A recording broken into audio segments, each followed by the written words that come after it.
Hi, Ryan. I know you said after the game you weren't sure about the severity of Mayan's injury. How much can you tell us about that? Is it serious? Is it long term? So I think what we got to do is stick to the policy with the injuries. We've kind of gotten loose with that, and that's my fault. I think we got to go back to the availability report. You know that we kind of built our policy last year, and so it's because once I start going down the road with one person, then it goes to somebody else, and I just think that it's the right thing to do to protect the players. That being said, on Saturday, that was a very strange thing that happened. He was over by the sideline, and when he got to the sideline, the chain screw didn't drop the chains, so his hand and his arm got caught up in the chain marker, and he got banged up, and so. I don't really have an update on him because I feel like once I give an update on one, I got to give it on somebody else. But I guess the best thing I can say is it's not serious.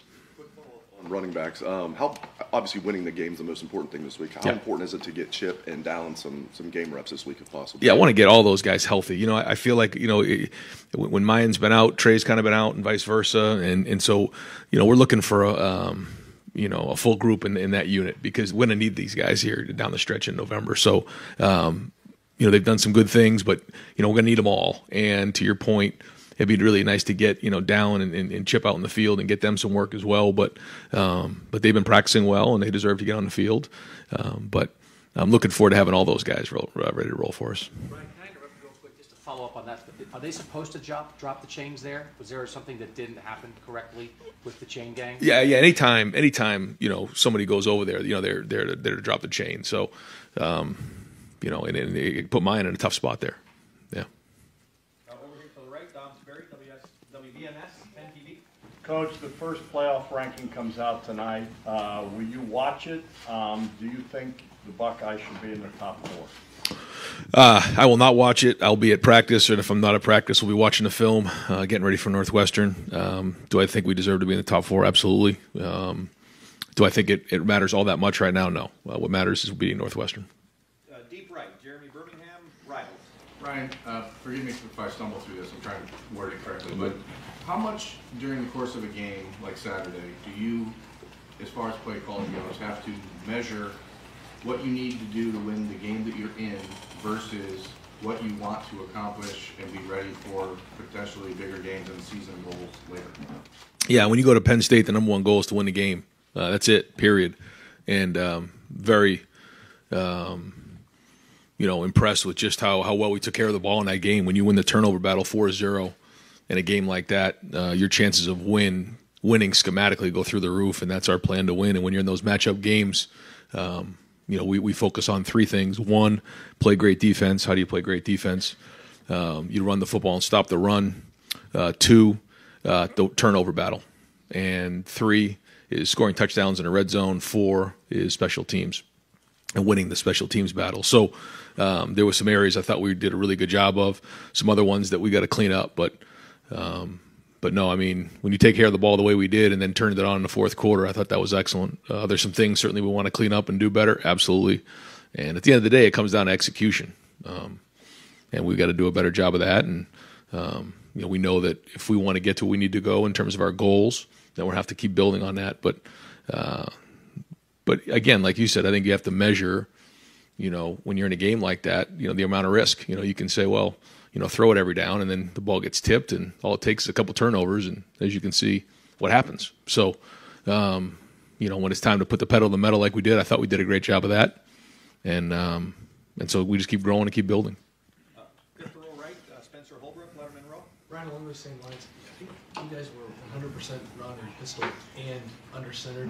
How do you balance doing what you guys do and doing it well versus making sure that you're not showing too many tendencies or tipping your hands?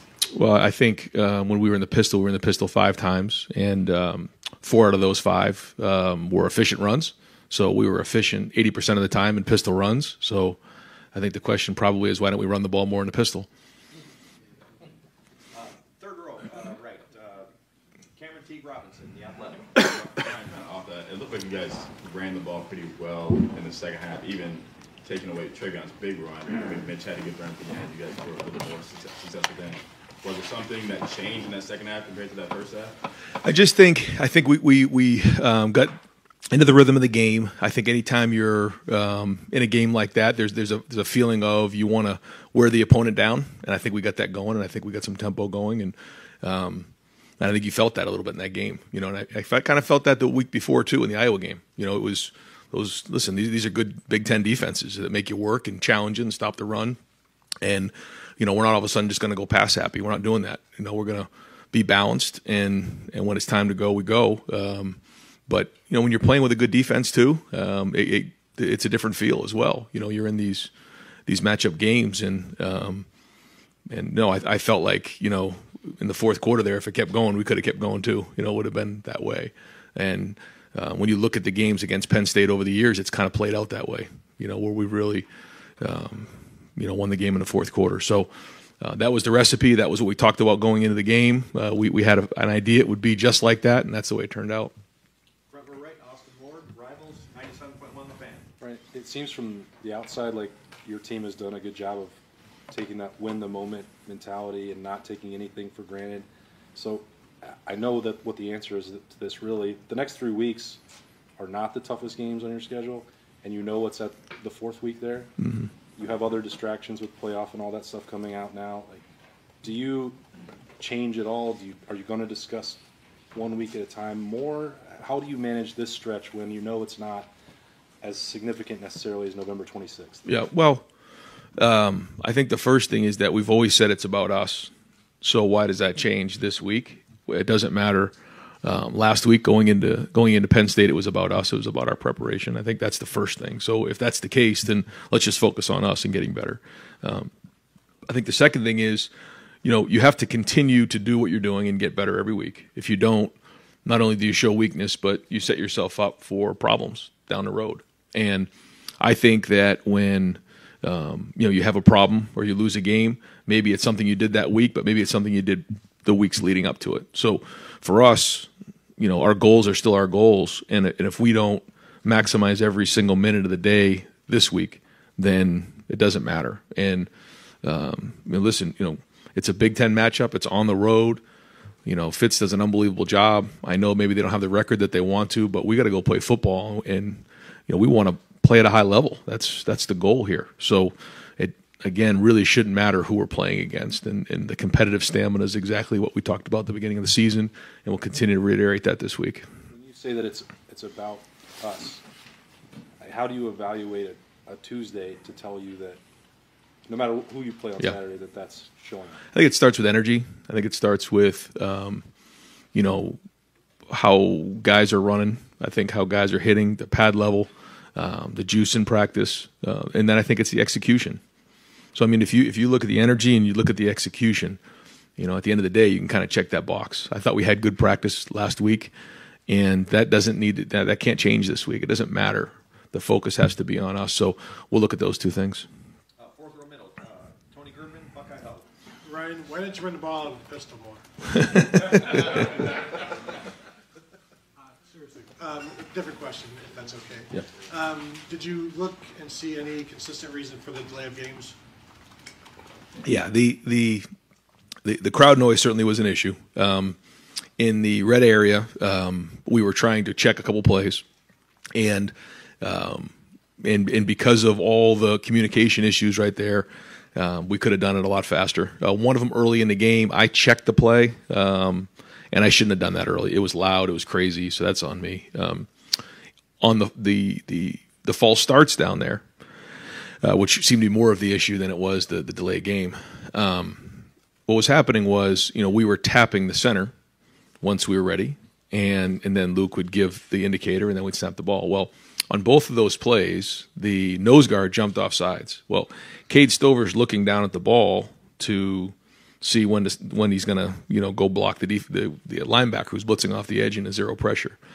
So he's looking in at the ball, but he's got to go block this guy coming off the edge in a zero pressure in this type of environment.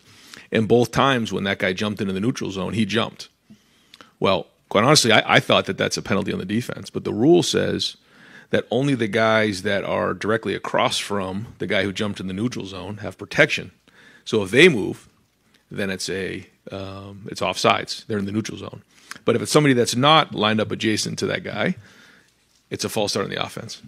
So you can see how that's difficult on Cade. And I do not blame Cade. That's kind of a unique situation, especially when he's off the ball, because we put him in the hip position there. So he's trying to look around, I think Paris or Dewan looking in at the ball in that environment, trying to block this guy over here, and then the guy jumps and he flinches just a little bit. And that's what happened there. So these are the type of things that when you're on the road happen. People say, well, it's a tough environment to play. That's just one example of things that come up, and that's what happened. Right next door, Pat Murphy, 24/7 Sports. Ryan, 2 weeks now you've had the same sort of cornerback rotation with Cam out. How have you felt like that's maybe taken a step forward? Obviously, Iowa didn't throw the ball a ton. Penn State much more. How have you liked what you've gotten there from the corner? Yeah, I thought Penn State played well at receiver, and they made some good plays. But I thought we were there again, and I thought that the corner play was better. Certainly some things that we want to get better at, but looking forward to getting Cam back. But at the same time, good to see Jordan Hancock get back in there. Good to see J.K. getting more reps under his belt. Good to see Denzel getting into a little bit of a rhythm. There's certain things that we got to get better at, but they're starting to play more and more. And that was really the first full game we've played on defense. Even the Notre Dame game, I think, was under 50 plays. So great to see all those guys get a bunch of reps. And the more they play, the better they're going to be. And it's not just passing yards, receiving yards that you guys look at when you're evaluating how each guy played. It's beyond the stats. Yeah. Everybody has a different grading system on how they grade their players. But we also don't want to give up yards. So, that's something we look at too. We're proud in what we do. But if you're there and a guy makes an amazing catch, you get a minus. If you're there and you get beat by 2 steps and a guy drops it, you still get a minus. So you have to make the play. And so I think if that's what you mean, like in terms of yards or what's going on in the game, we still grade it according to what we see. Right next door, Andy Anders, Buckeye Sports Bulletin. Yes, Ryan. It seems like some of the more outside hitting runs were a bit more efficient at the start of the year. Travion's big run came on a run that hit right up the middle on Saturday. Is it something that defenses are doing different, or a difference in execution? What's made that difference? I think when you look at each of them, they're a little bit different. Each style of team that we play has a different style up front. There were certainly some runs that we could have blocked better. There were some runs that were blocked very well. So, we just got to continue to work at it and swing at it and get more efficient at it. But, there's nothing in there that's just glaring like, oh, my God, we can't run the ball outside, or we can't block these guys, or, we can't read the hole. It sounds kind of like loser talk, but it's true. It was kind of one guy in each play, but that's how it works in football. And so we can clean it up, and we have to clean it up to get more efficient early in the game, because that's when it's at its hardest, especially the first down. That's always the hardest. Once we get going, usually we do okay. Too many 3-and-outs, and we could have done a better job early in the game. I thought we got some real good movement late in the game. Second row left, Stephen Means, Cleveland.com. Obviously, you guys have had a lot of success when you guys go tempo, especially that last drive. I think when TJ hits Marvin, hits Mecca, and then you guys score on that. But you can't do that every time, obviously. What are you gauging when you want to go fast like that versus when you want to slow things down and maybe be more check with me? Well, I think it's a tool. And I think you've seen when we've kind of relied on that all the time, then we get into a situation where short yardage, red zone, different situations, we've come up a little dry. When we don't have that, then you can get a little stagnant. So having the ability to change tempos, get in and out of personnels, do those types of things are tools that you need to go win these games. And in that moment, you saw a lot of different things that on offense we did. We were spread out, we were throwing it. We got into big sets when we had to, 4-minute goal line. We had a 3rd down and 1 that we didn't convert that, I still haven't gotten over. But I think you're seeing a little bit of that diversity. And so I think it's the most efficient when you use it as a tool and a change-up, then it's something you do all the time. Third row left, Dan Hope, 11 Warriors. Ryan, Tyleek Williams played, a bigger role on Saturday. He made some big plays. Was there something you saw from him maybe in the week leading up to that trusted you guys to play him in a bigger role? Yeah, well, we played 80 plays on defense, so anytime you play that many, we're going to rotate anyway, so he's going to get reps.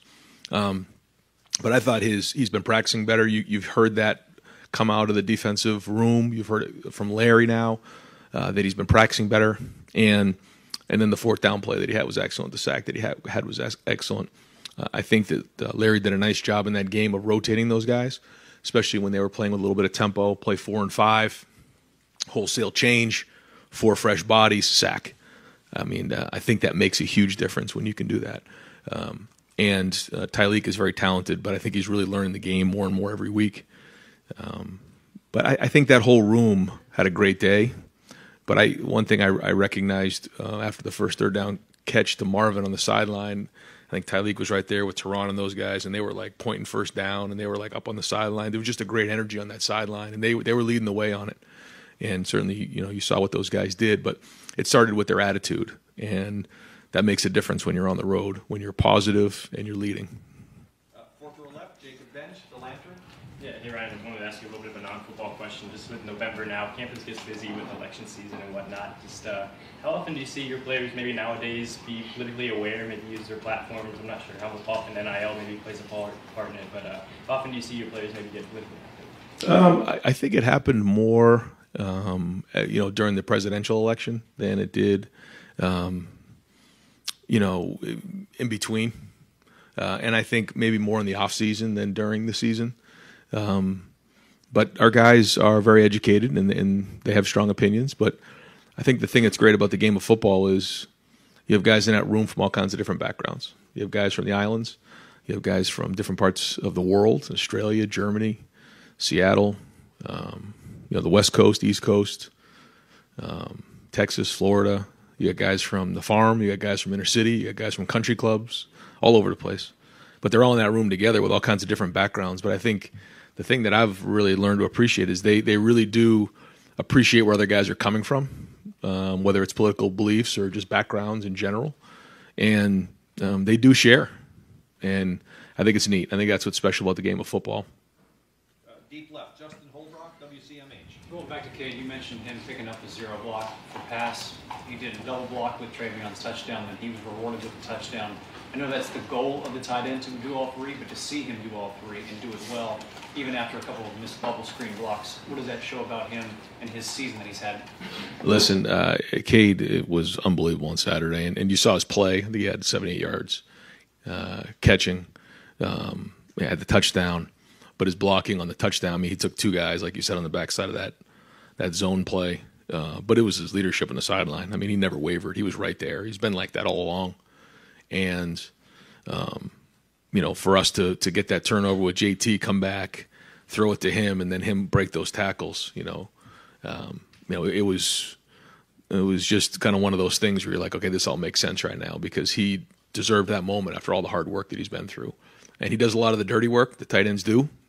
He embraces that. But he has a lot of versatility, and it's making him more and more valuable every day. And he's become more and more of a weapon. I thought he was a mismatch against a linebacker in that game. And I think CJ found that matchup several times. So, he's blocking at a high level and running routes at a high level. And like you said, he can protect. So you can do those 3 things. Any team in America is going to want you. Deep left, Brendan Gulick, Buckeyes Now. Coach, I'm thinking back to the last 3 games that were tight in the fourth quarter. Obviously, Penn State, Notre Dame, and Utah. And CJ's performances in the fourth quarter of those games, I mean, not only has he not turned the ball over, he's hardly thrown an incomplete pass. Is there something about the way when you watch him during the course of a game, like, does he have a different look in his eye? How does he lock in for big moments when the spotlight's the brightest because he seems to perform well? Every game is its own season. Every game is its own story. And here, not every game's the same. What I mean by that is, there's games where, our guys aren't playing in the fourth quarter. It's just the way it is. Not that we prepare for that, but that happens that way. Then there's games where we know it's going to be a 4-quarter battle all the way to the end. And, we got to play that way. And I think for CJ, understanding that the number one thing is winning is something in the offseason that he's embraced. And that doesn't mean throwing for X number of yards, although it happens naturally. He ended up throwing for 350-something yards. What was he, 26 of 33, and played unbelievable in the fourth quarter. But I mean, he took care of the football. And that's something that, in some of these games, it's like how important is taking care of the football. It is huge. And he did that. But in the fourth quarter of those games, when it was time to put the pedal to the metal and go get it, he went and got it. And that's winning football. And I think you have to play your best football in the fourth quarter, and that's what you're mentioning right there. Far left, Nathan Baird, Cleveland.com. When Chip was first repping just a little bit at running back in the preseason, I think you used the term emergency to describe his role as a potential running back then. Obviously, he's been in that room now for a couple weeks. So where is he now in relation to if you needed a second running back? Where are he and Dallin, and what do you think you can get out of him as a running back? Yeah, he's a running back full time as of now, and he's learned the offense. So he was ready to go in the game on Saturday if we needed him. But I think even after one more week of preparation, he'll be more ready. So he and Dallin will be prepared to play in the game. Second row left, Steve Hellwagon, 24/7 Sports. Yeah, Coach, I want to ask you about two of the themes you've talked about almost every week: competitive stamina. That game decided well after 3 hours had been played already, in the last 30 minutes that you're out there. And then complimentary football, getting those turnovers and punching them in. Did that game reinforce kind of those two themes and just what you preach to your players, I guess? Yeah, and that's what winning football and games like that takes. We can't lose focus on that because as we get into these games in November, we're going to need all three phases. It doesn't matter if you get X number of yards or hold them to X number of yards. What matters is that you win the game. And what does it take to win the game? And we talked about the plan to win, and that's our focus. But yeah, the competitive stamina part of it is something that we can't take the pedal off the metal, and we got to roll, and we got to get better every week, and we got to embrace every single week that way. And every once in a while, you just got to remind our guys and remind everybody in the building of what's at stake, and what happens when you don't show up on Saturday. And these guys, I say it all the time, are still 18, 19, 20, 21-year-old guys. Some of them are 22, I guess. Maybe there's a 23 mixed in. But that's just the way, we have to go. And you have to remind yourself every now and again because this is the most competitive environment there is in the world. And every time you're on that field, they're trying to take you out and take what's yours. So you have to approach every day that way. And so, yeah, I think that's a big part of it. And then, like you said, the complementary football, we need all three phases. Even in special teams this week, we asked some guys to play on special teams. Some guys who hadn't typically been on special teams did, and so there wasn't anything specific that happened there. That I guess won or lost the game, but overall it was solid. Front row middle, Joey Kaufman, Columbus Dispatch.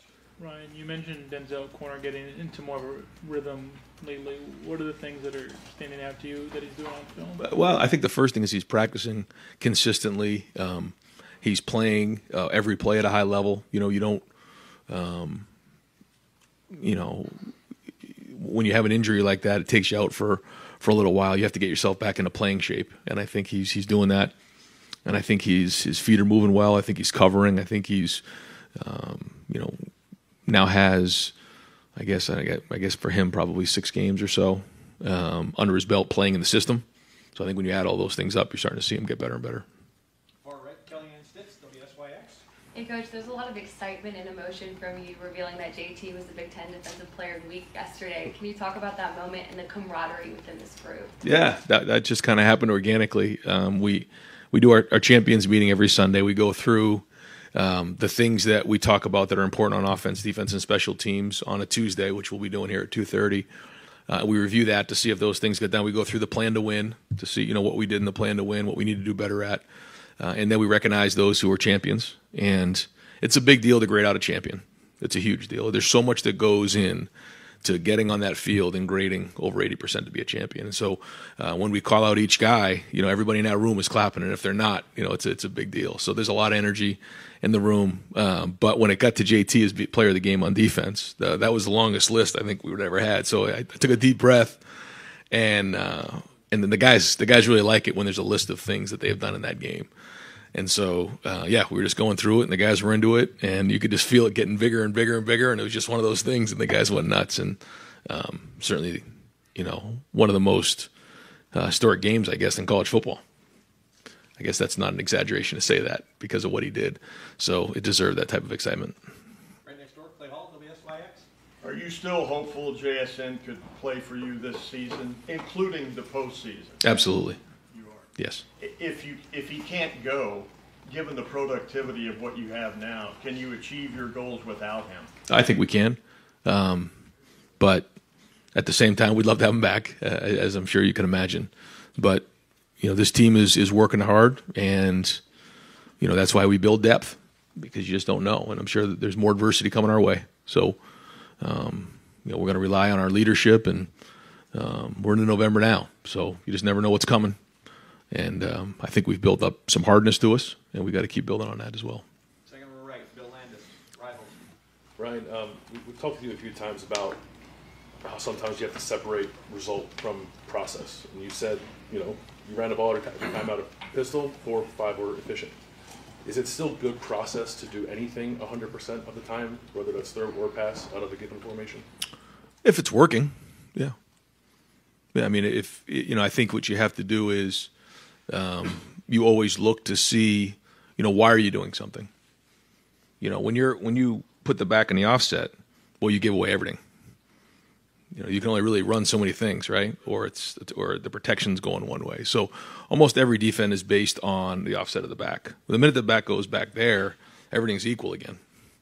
And they don't know if you're running right, they don't know if you're running left.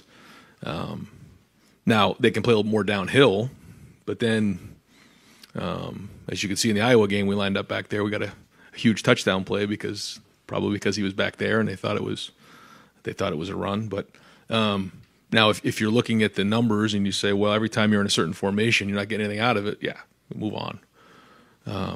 I think Trey does like being back a little deeper. I think that gives us something, and it forces defenses to play more honest. The runs hit a little harder downhill.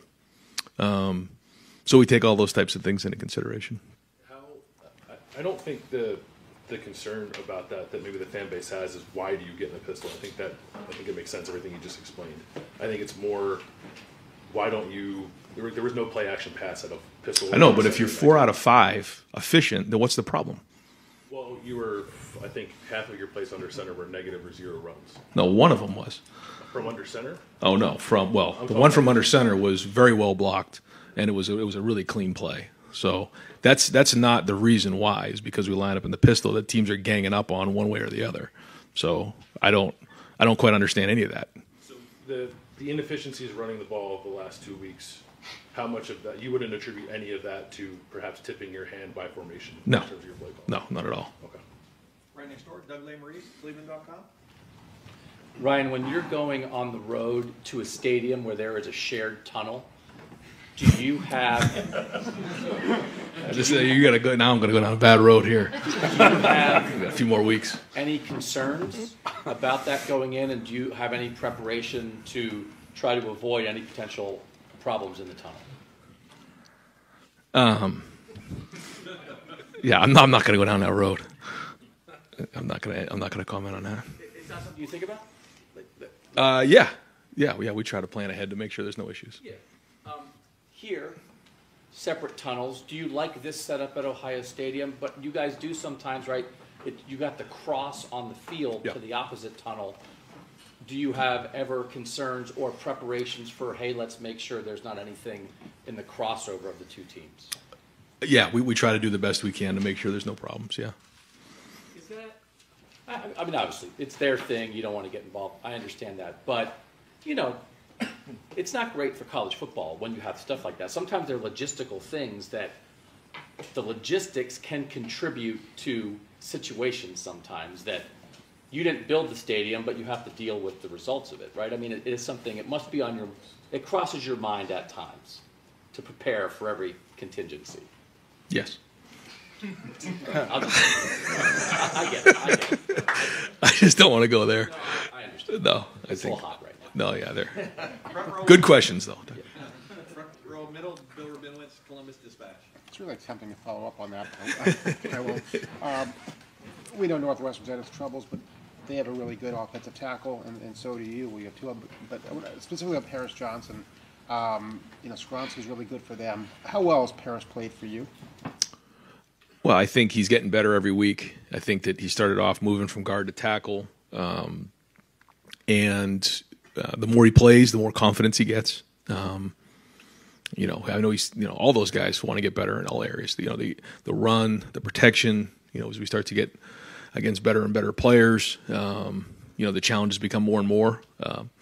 And then, playing that way for 4 quarters, I thought that he played well in the fourth quarter. Looking back, I thought that the protection was excellent, especially in the fourth quarter. That first drive that CJ hit Marvin on the big dig there, like at 15 to 18. I mean, they had a lot of time right there, and that's a long time to hold blocks. And Paris is a big part of that. So I think he's getting better. He's nowhere near where he wants to be, but the more game reps he plays, the more comfortable he's getting. Giving up a sack this year? I don't know. And final questions, front row rank, Tim Maine, Letterman row on 3. Yeah. By the way, did you ever get caught in the Sumner Tunnel on your way to Logan? What's that? Did you ever get caught in the Sumner Tunnel on your way to Logan? Absolutely. Running late? Yeah. Yes, oh yeah. Yeah, so you know the tunnel. Is there a calm and a clarity and maybe even an enhanced accuracy with CJ, with the game on the line in these third and fourth quarters? It seemed like it was that case again on Saturday. I mean, there's something to call a play, but to throw strikes like he did on that, like 3rd and 10 and then to Mecca. And I mean, what have you noticed about him that's special, and does it even hit you in the moment that this guy has stepped up a notch? I don't know how else to say it other than, like you said, he's got that look and he's got a feel. In that moment, he had it in that game. I don't think, he's done anything extraordinary, but that's something that I studied for a long time a few years ago. Is like, when they say guys are playing clutch, they're not all of a sudden playing better than their best. They're just being, you think about Michael Jordan, LeBron James, Reggie Jackson, the whole Roy Hobbs myth and all that stuff. It was people all of a sudden just don't do superhuman things in those moments. What they do is they go back to their level of training. And I think that's what he's done. He just sticks with his reads. He keeps it simple, but that moment doesn't get too much for him. He's able to stay even keeled and he doesn't press. But at the same time, he knows what's on the line. And, I think he likes saying, hey, jump on my back. I got this. And you feel that, it's like in those moments, you just get out of the way and let him go play. Play the second round has started now. Let me ask one quickie. Cade Stover, when you were sitting there in June, did you see this coming? I mean, well, this started back a couple years ago when he and I both sat down and shared my thoughts on what I saw. I don't know if he believed it or didn't believe it, but then he jumped in with 2 feet, and we knew it was going to be a couple-year investment. It's the same thing that G. Scott's going through right now. Joe Royer's going through right now, all the tight ends. And then there was a point where he wanted to have more of an impact on the team, so he wanted to go play linebacker in the Rose Bowl because he felt like that's his mentality. Did that, and I thought he brought a level of an edge to that whole bowl practice because he was there. And then he had to embrace doing that same thing on the offensive side. Because on defense, you just feel like you can be a little bit more of your inner self over there. But he then took that approach to offense, and now you're seeing what he can do. He was a very good basketball player in high school, very good athlete, tough, and now all the time he put in is now paying off, and you're seeing the best version of Cade. And it's did I know he would be like this? No, but I didn't have any expectations either. But I knew what he could be, and he's a special player. Coach, thank you very much. Thanks, guys. Appreciate it.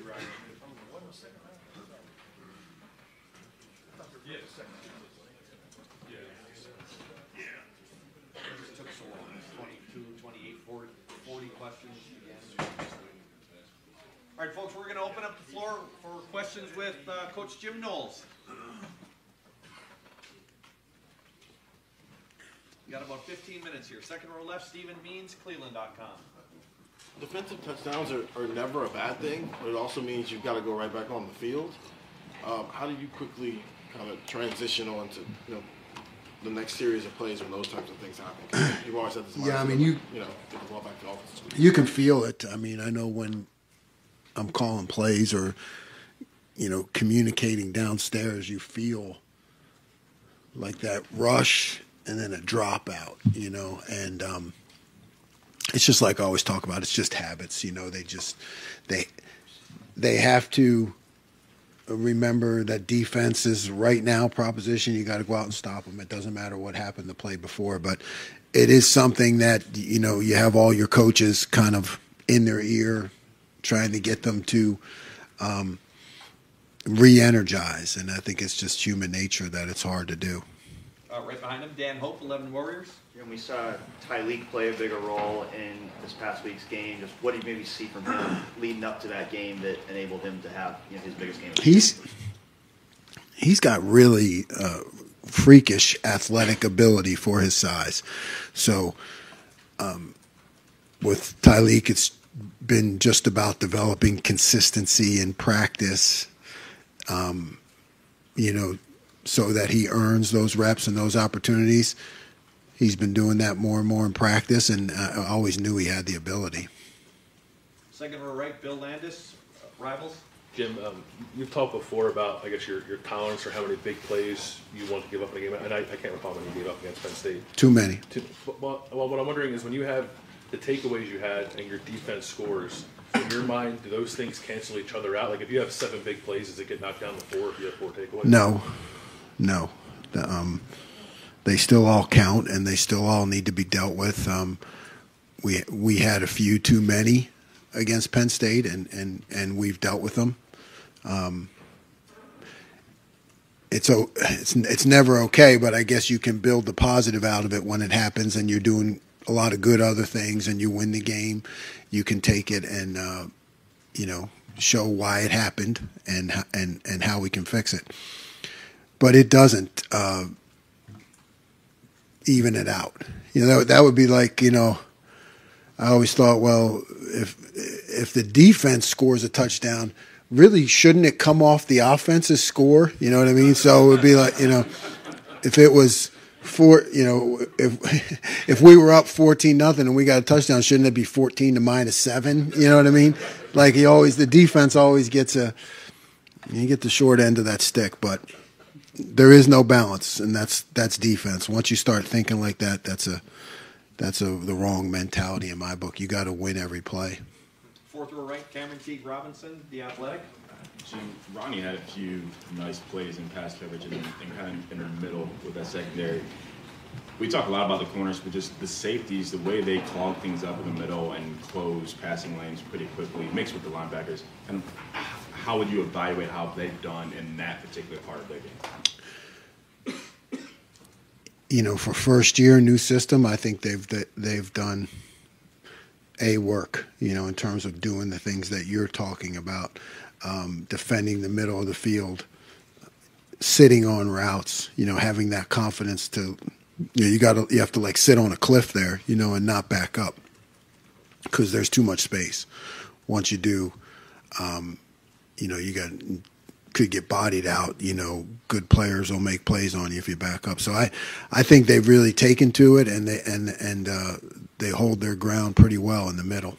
We talk about complementary football. How does that in the middle, closing passing lanes help the defensive line? Because I imagine quarterback season, you have to hesitate, and it gets more. Yep, it's all part of the disguise, all part of making the quarterback hold the ball for that extra second. It's coverage and rush working together. We talk about it all the time. The plays that you're talking about, we pull up, we show the example, we show the quarterback, clutching it for a second, and then our rush gets there.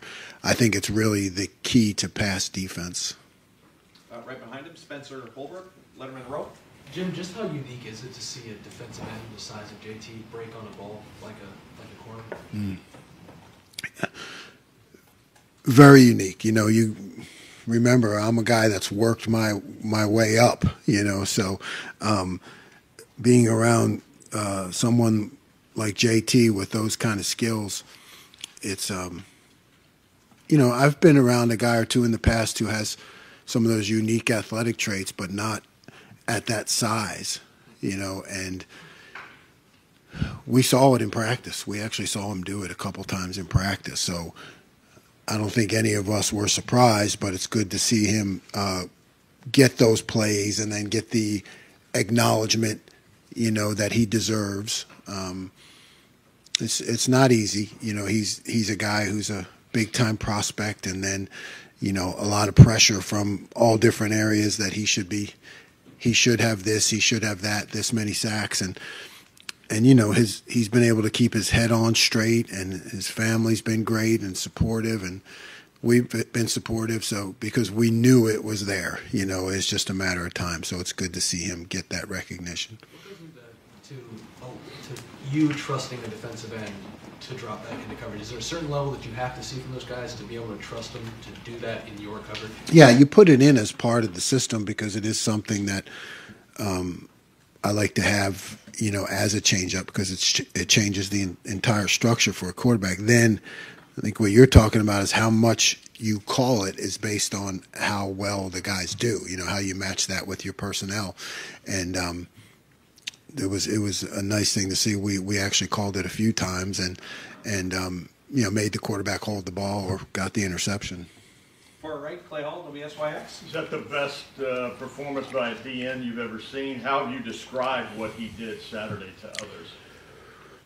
Yes, it is the best. It's not describable, I guess, in just dominating every phase of the game, playing like a linebacker in terms of his ball skills, and then the rush and the strip and the eye-hand coordination. I mean, that is something that is different, and you just don't see it, and he's a guy who has it. Front row right, Austin Ward, Rivals. Jim, I'm sure there's an element of maybe easing or building the workload up for Jordan Hancock over the last couple of weeks. From what you've seen as he's got back maybe to closer to full health, what tells you he might be able to do more for you down the stretch? Yeah, the film, I mean, and you're right, it is a process. I think I haven't been a baseball coach, but it is like a pitcher. That's why they call it a pitch count, I guess, because, a guy can taper off as the game goes on if he hasn't built up that stamina. So, we're gradually increasing him and looking for more reps from him this week. Right next door, Tim May, Letterman Row, on 3. Yeah, I'm not trying to sit in and ask a question, make you a feel-good question kind of thing, but I wanted to ask you this. When you have two players who end up on a guy and he makes the catch and he curls away from both of them, the call there looks pretty sound about, not letting this guy get out of the gate, but he went anyway. And then, of course, Tommy, the guy runs through his tackle attempt in the backfield. I think it was on that 4th and goal play. So he was in position. So where do you go from there to, to make sure they make the play the next time? You do break it down in detail. In terms of vicing the ball, it's, when we had the two guys there, and I call it owning your hip. Like, it's okay, if you're outside and you miss, make sure he goes inside. If you're inside and you miss, make sure he goes outside. And that is not something you just, like, you don't come back that week and say, we need to start working on vice tackle, because we actually call that a drill, vice tackle. It is a defensive fundamental. Now, and we've had plenty of good ones, but when it goes wrong, you can say, okay, guys, here's vice tackle. This is why we do that drill. And then with Tommy, yeah, those plays, right. I mean, there's a roll tackle, like a single leg takedown, and those are more difficult to do in when they happen quick like that, like right on the snap. You saw him do it plenty of times on the perimeter, like when you have more time to run, where you can go in there and roll the time. But when it happens that fast, that's what he needed to do, and he knows that. Because if you're up too high, you could slide off. You got to be able to go low and roll, but it's just difficult to get in that position. So those are drills that we do all the time, and we show the good examples along with the ones that didn't go quite as well, so that the guys are more motivated to keep doing the drill. But you know why I ask that? Because those were 2 of the 4 touchdowns. You have them dead to rights, but it didn't happen. Yeah, I mean that just means we shouldn't stop practicing. Right. Right next door, Joey Kaufman, Columbus Dispatch. Jim, the first interception that JT has, where he's able to drop in coverage and jump the route, is to have that athleticism. How much does that enhance what you can do as a play caller to give you more options in a toolbox when you have a player who has sort of that multifaceted? Yeah, it does, and it allows you to disguise better too. Because here's a guy who could rush and be a threat, and everybody knows how good of a rusher he is. And now he's a guy who can drop into coverage and actually make plays. I mean, I think people drop D linemen a lot, but they don't make a lot of plays. You do it maybe just to cloud up a window or give the quarterback a different look, but we've got guys who can actually make plays, and he showed that. Right next door, Bill Rabinowitz, Columbus Dispatch. You've been effusive in your praise of Lathan. He's clearly now probably the guy. You talked about how he just kind of is so instinctive. What about his personality in terms of just coming back from the injury and just playing as recklessly as he does, given that he had that kind of injury? Yeah, I think he is one of those guys that, at least I've never seen, never shows fear, never shows frustration or fatigue. He's just one of those guys.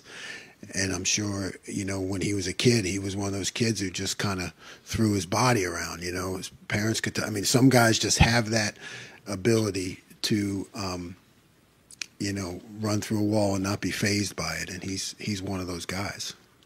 Far left, Nathan Baird, Cleveland.com. I guess this might be a little bit similar to what Joey just asked you, but you've been talking so much about you implementing your system. Does your system account for game records like what JT just did, what Zach was doing the week before? Is that sort of in a separate folder that you've been waiting to use? How? Because you're talking about this is maybe your first experience with players to that level. So how do you now fold that into what you've already been implementing? Yeah, to me, it's part of the system that gets accentuated and planned for more is when you have those kind of players who can do it one-on-one. You know what I mean? So I think it allows you to do other things in the back end when you're not, trying to create something yourself with the call as much as you do other things, double somewhere, play a different coverage, do other things when you know that there's guys who can just win one-on-one. It gives you more versatility. Second row left. We got time for just a couple more, folks. Steve Hellwagen, 24/7 Sports. Yeah, Coach, I want to ask you about competitive stamina, something Coach Day preaches quite a bit. About 9 minutes to go in the game. You guys are ahead by 2, and they've got the ball with the chance to go down and regain the lead. But JT makes that play. He made another play, the interception later on. Just the way you guys were able to play the full 4 quarters, you gave up some big plays along the way, but they had the stamina to stay with it and finish the game. Penn State blinked, and you guys won the game. Yeah, I mean, goes back to, you said it, what Coach has instilled here and Mick and his staff in the weight room. I think we benefit from that as assistant coaches because you're handed these guys who are trained to precision and trained with that mindset. So now it is our job. We did give up some explosive plays, and I've talked to them about that. And what you do is you review those, and I take responsibility, and then the guys get to see that. So what happens is they're built with this competitive stamina, and when things go wrong, as long as we as coaches don't lose our mind, because I've been around that before, where coaches blow a gasket when things go wrong. Well, that's leadership. I mean, our job as coaches as leaders is to be steady, and they see that, and the players see that, and they model that because they've already been trained that way. And I think you get the result that we all hope for. Fourth row middle, Tony Gerbman, Buckeye Huddle. Jim, what is what's going on in the headset and up in the press box or in the coach's box when you're seeing JT do all of these things at all of these crazy moments? What's your reaction? What's the reaction of everything going on in the headset?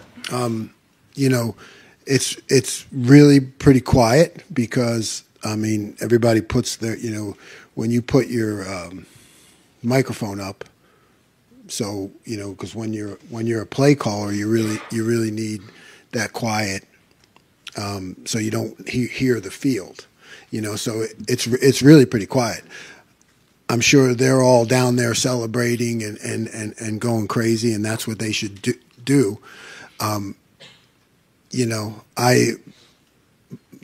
enjoy it for about 3 seconds, and then I have to start thinking about, okay, we got to get back on the field and what, the chess match and what the next play is going to be. So the players and the coaches on the field get to enjoy it, but upstairs it's on to the next play. And final questions, deep right, Jeremy, Birmingham rivals. Jim, speaking of the competitive salmon and all that, does that make the final drive of the day that much more irritating and frustrating for you when the game is, for all intents and purposes, over, but then the defense sort of exhaled and they scored pretty quickly and easily? Yeah, I mean, a lot of times as coaches, you are. It's a fight between you and human nature. You know what I mean? That happens, and that is my job, is to train them to perform on every series, no matter what the circumstance. So, yeah, it's frustrating. It's also a teaching moment. I don't ever like doing that, no matter what the score is, no matter who's in the game. But like I said, that just shows me, let's not cancel practice. Let's keep practicing. Coach, thank you very much. Thanks, guys.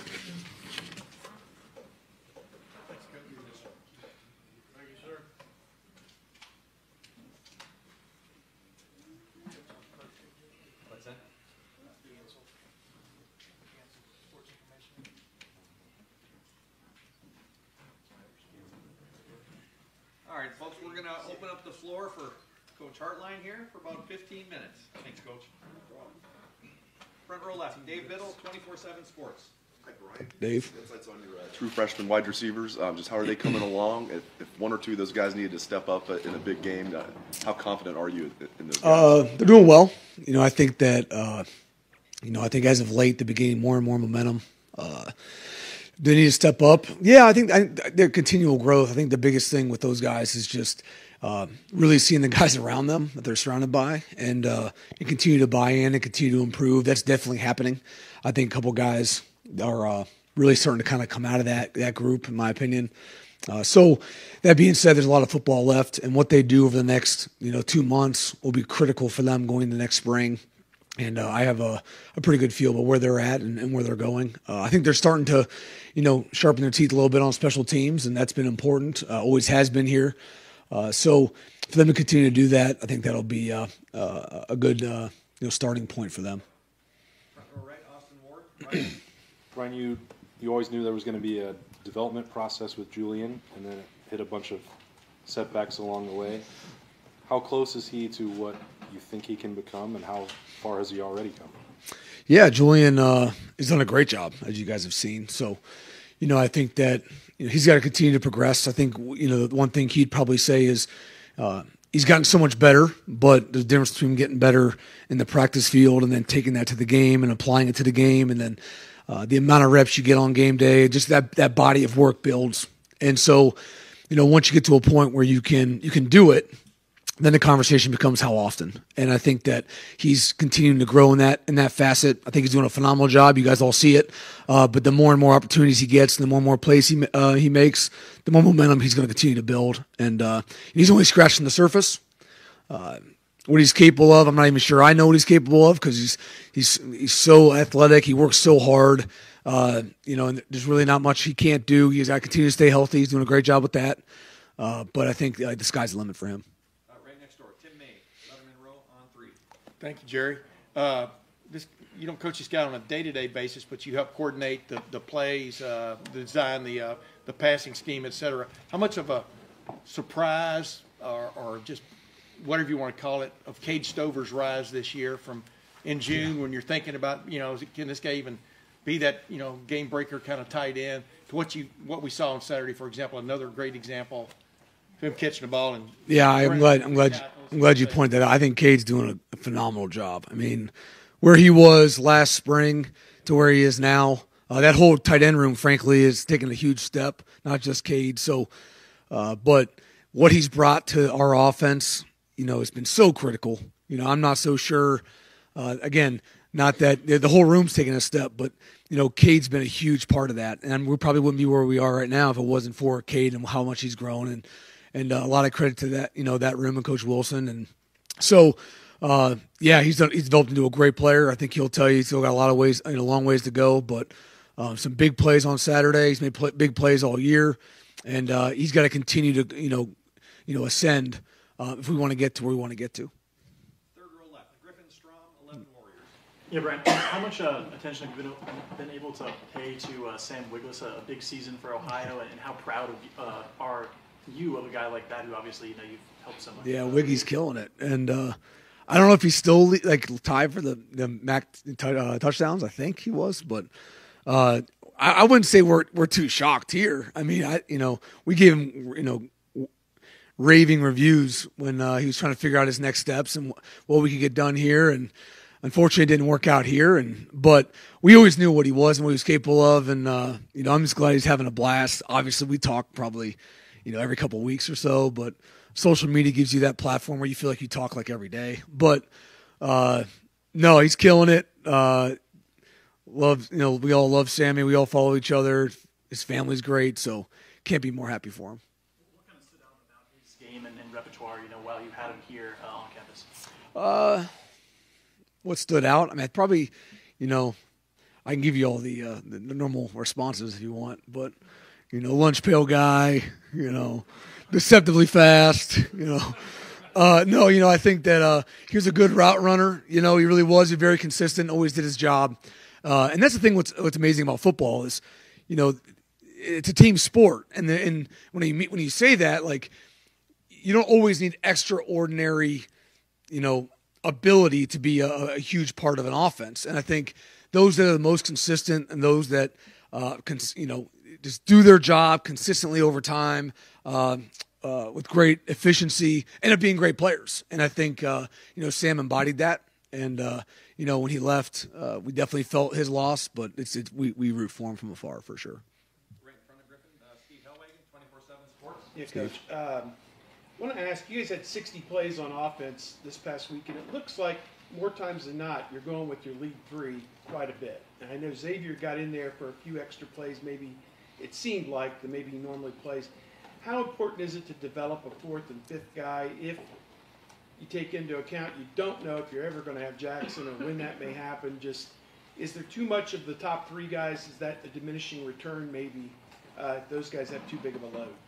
I would say that the development happens more during the week than it does on Saturdays, in my opinion. But that being said, I think it's really important to have multiple guys being available, and I think that we have that. And I think that for Jaden Ballard to step in, for Xavier Johnson to step in when roles are needed, it's really critical. Just as it's important for Cade Stover and G. Scott in the tight end room to step in.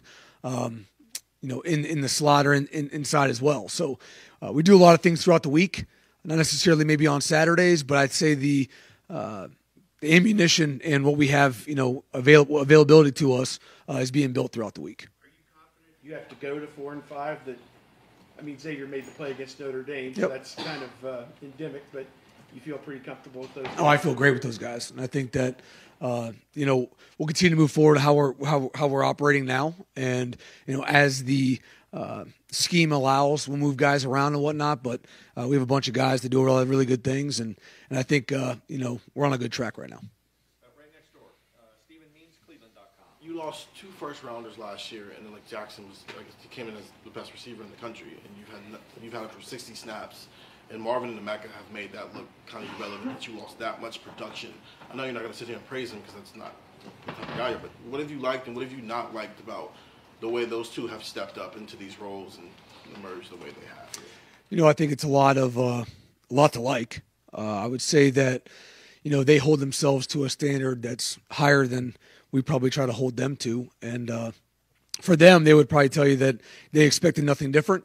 And a lot of the reasons why they're where they're at is because probably that expectation. And I think it's not an unrealistic expectation. It's an earned expectation. I think they've proven to themselves over time through practice, to their peers, that the way they're playing now reflects how they practice and how they work, along with Julian. So, I'd say that, it's a lot of credit to the room and the guys that choose the room and the guys that develop and push each other, and the success they're having is, carrying the torch that Chris and Garrett then carried from the guys before them. So, not to shrug it off or not highlight it, but that's kind of the expectation and standard they've developed, and they're just trying to carry the torch. Is there any part that you haven't liked when he's first? I would say no. You love it all. I mean, you're always finding ways to improve, and believe it or not, there's a lot of ways to improve. But to say you don't like it, I mean, that's not really the take I would have. I was just things we have to improve on, and then like we said with Julian, it's you've done it now. Now, how often? And when the big moments come, are you going to do it then? And so we're always not tricking ourselves, but convincing ourselves that's that moment right now, and we're trying to replicate that in practice. Brian, did you pull a hamstring on that run chasing? No, believe it or not, I got a slight cramp, but no, I was good. Well, speaking of hamstrings, how is Jackson doing? Not just physically, but mentally. I know how much he wants to be out there. Yeah, he's beating himself up a little bit. He's been better this week. I'll say that. I think I could echo what he's saying on, if he was here standing in front. He wants to play it in the worst way, and he's frustrated. That being said, he's done a great job not being a distraction and picking the guys up and staying locked in and FaceTiming before the game on Saturday. Like, all those things have been awesome. And but I know as a competitor, he's frustrated and he wants to get back. But I think overall, he's doing okay. What's your level of confidence he'll be back by, let's say, when it really matters? Huge level of confidence. Second row right, Bill Landis, Rivals. Brian, on a couple of the conversions that Marvin had on those slants, it looked like he and CJ kind of adjusted the route depending on the leverage of the corner.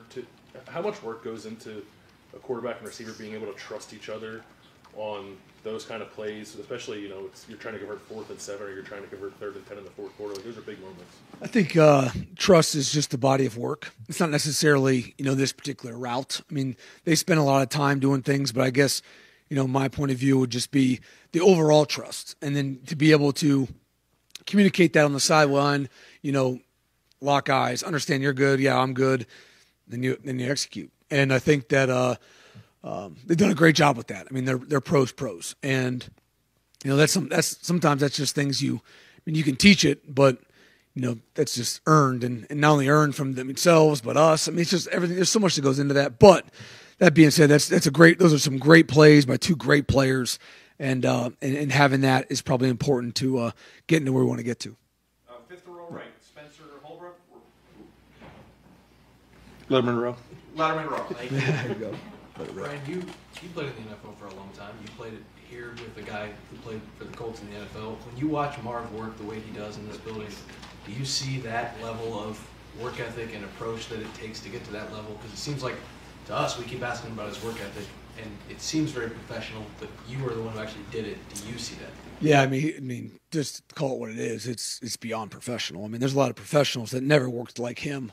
And frankly, there's a lot of guys in our room that works better than pros do. I mean, that's just is what it is. But, I think that the goal isn't always just getting there. It's staying there and playing for a long time, and everything these guys embody are giving themselves the best chance. And that's what it comes down to. I mean, there's levels to goals, and I think our guys across the board have different levels to goals than we even talk about. I mean, the NFL is awesome and all, but they're first focused on their team. They're first focused on making the play when it shows up.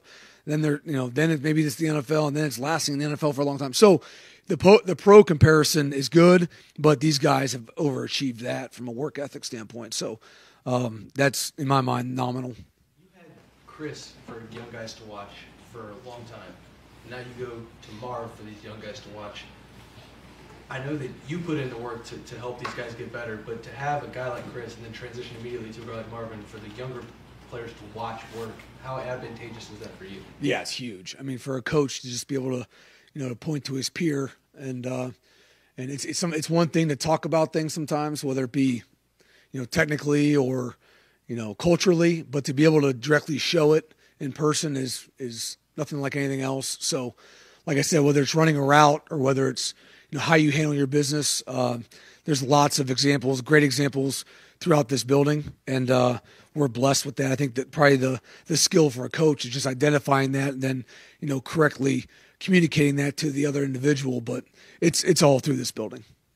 Deep right, Jeremy Birmingham, Rivals. Brian, I know you recruit to the culture of that room, and that's obviously part of what you look for on the trail, but in your time here, what is a normal amount of time for a player to get it?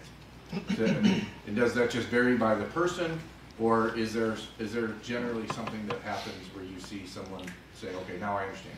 Definitely by the person, but and it's not just here. I would say it's probably everywhere. I think that the expectations have continually been sped up. How would Terry McLaurin have fit into that expectation this day and age? I don't even know. Or Paris Campbell, or guys that are very vastly successful now, but maybe weren't by some standards, especially in this room right now, of where they're supposed to be by their end of their freshman year. Like, oh, we're not seeing the freshmen playing as that like what? I literally see you guys write that. So that's mind blowing to me. So, I would say it's definitely by person. Like we talk all the time, right? There's goals and there's paths, and everyone shares goals and probably never shares paths. So Curtis Samuel's path is not Terry McLaurin's, but they were roommates. But I think that,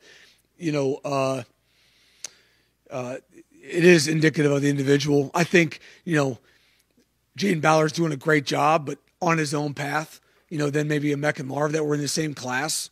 JB is doing a great job, and so is Marvin Mech, but just different. And not right, not wrong, but I think to answer your question more decisively, probably, you see that you turn the corner probably into their second year, more consistently towards the end of their freshman year. You kind of see it, whether it shows up on Saturday or not. You don't know. But I would say into the second year, your second spring, you kind of see some plays being made and things happening, and you're like, okay, we have a good future here.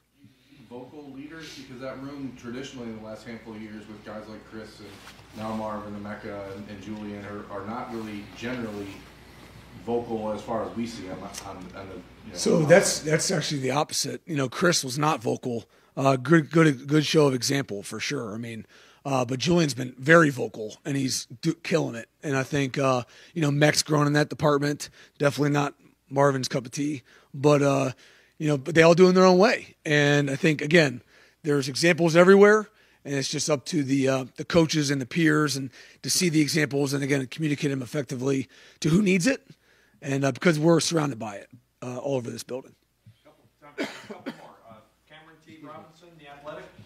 Brian, obviously with Jackson out, that kind of amplifies the importance of you guys getting Julian back healthy. How have you seen him grow since he got back in that Toledo game? Yeah, I think, it's a combination of continual confidence, reaffirming what he knows he's capable of. I mean, everyone always thinks as an athlete you're capable of something until you're able to do it. And when those mesh, that's when you kind of see the trajectory kind of start to take off. So that's helped him.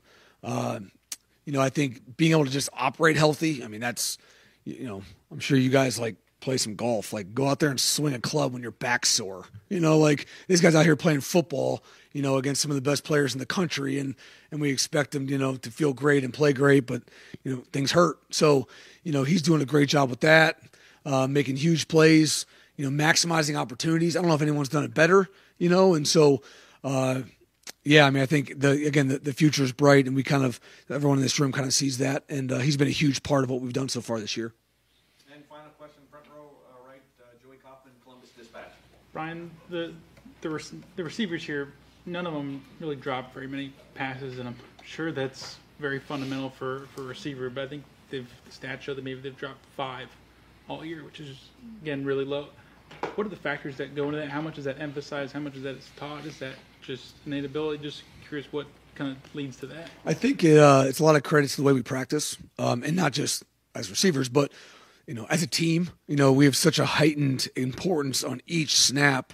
It best reflects a game. And I think that it's not always the ability on Saturday to make plays. It's just being able to train in that environment so that when you're in there on Saturday, it feels the same as practice, right? I mean, that's the age-old trick, making every rep so important that if I can convince myself, like, this is the rep that wins the game, how would my approach be to that rep? Well, if you have that approach in the game, good outcome, right? So it's just that constant mental, exercise. I think we do a good job of it. I think the coaches do a good job of it. I think the players do a great job of it. So when they're getting reps in practice, there really are game reps. And we say that a lot. There's mental reps, there's physical, there's game reps. I think we do a really good job of doing that. And plus, I mean, as receivers, they've done a great job, spending extra time. I mean, you guys would be shocked on who was probably, no, you wouldn't be shocked, but like, hey, where's the light key? After the game at Penn State, because we had a drop. He's out here catching balls for 2 hours. Like, those are the kind of things these guys are doing that you guys don't see. That just speaks to how they operate and the level they hold themselves to. Yeah, the lights have to get turned on with a key, or you can't see in the indoor. So, hey, Brent, guys, I'm getting texts. So I'm sitting by my fire pit, like, hey, where's the key at? I'm like, what do you mean the key at? Go home. And they're so they're catching jugs. Brian, can I ask you one quickie? You've been around a lot of quarterbacks in your playing career and even at Ohio State since you've been back and stuff.